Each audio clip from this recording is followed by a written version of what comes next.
Thanks, mate. We don't need the full 5 minutes if it's just going to be transport and not worrying about any of the other issues that Auckland has.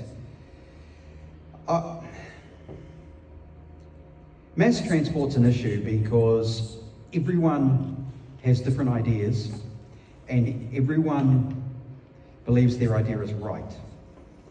However, I remember chatting to this mob back in 2019 about their ideas and their goals and their visions for mass transport, because that wasn't what I was an expert at.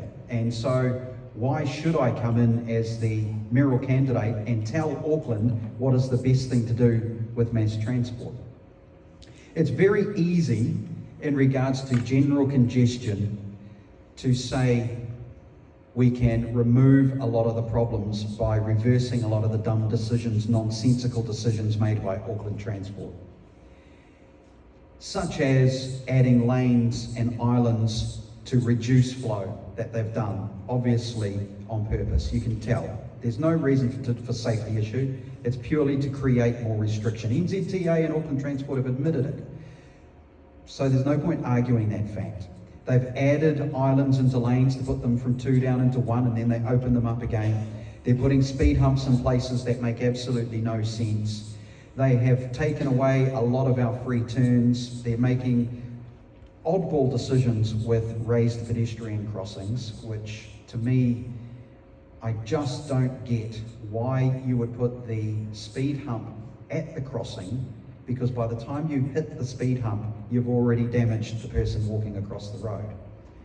What they should have done was put ripple strips or rumble strips before the pedestrian crossing to warn traffic that there's a pedestrian crossing ahead. But for some reason, they don't seem to. I remember bringing that up in 2019 and Phil Goff laughed. He said, no, you're safer having raised pedestrian crossings, so go figure. So we've got to change the way Auckland works in regards to Auckland Transport. And there are tools available. And even back in 2019, I made a point of saying we need to find 2 councillors to put back into Auckland Transport. And I was kind of excited this year when I heard Mike Lee was going to be running again, because as mayor, if he makes councillor, he'll be getting a phone call very, very quickly.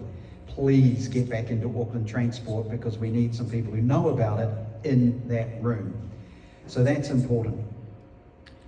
But Auckland Transport, we can make the change. It's just going to take a little bit of courage.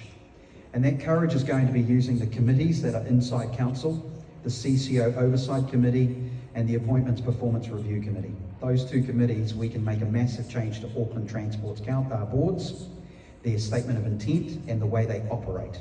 There is also some legislation I've been reading up on, which gives Auckland Council a lot more power than I can currently see being used. So let's use those tools in the toolbox. Let's bring Auckland Transport under control. So that's a major point that I think every mayoral candidate wants to do. But I did the research back in 2019 and the things still stand. Those 2 committees are extremely powerful. So let's look, at the end of the day, Phil Goff stacked one of them. The Appointments Performance Review Committee, which controls the CCOs, Phil Goff made sure that it was his team on that committee. The only, what I would consider to be a centre-right candidate of common sense, is Christine Fletcher. So when you're stacked against you, you're not going to have it go your way. So I'll do exactly what Phil Goff did. I'll stack it with the councillors who do want to work for Auckland people and who do want to represent what the people want.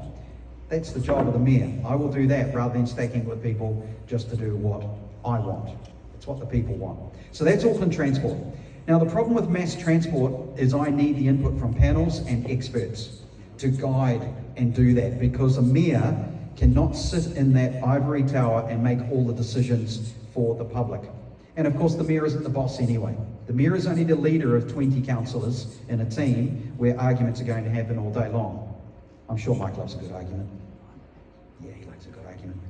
So the mayor has to have a team around that can make the change. And that means bringing in groups who have an expertise, groups who have opinions, groups that get the feedback from the public. Because we should not be making decisions on mass transport without the feedback of the public. Feedback of groups like this, and not using the have your say predetermined outcome system. That has to go. That's a shutdown. So by doing that, I mean, look, I've had my little wish of mass transport. I believe that to do a successful mass transport in Auckland is almost impossible because of our topography and the sprawl of our suburbs.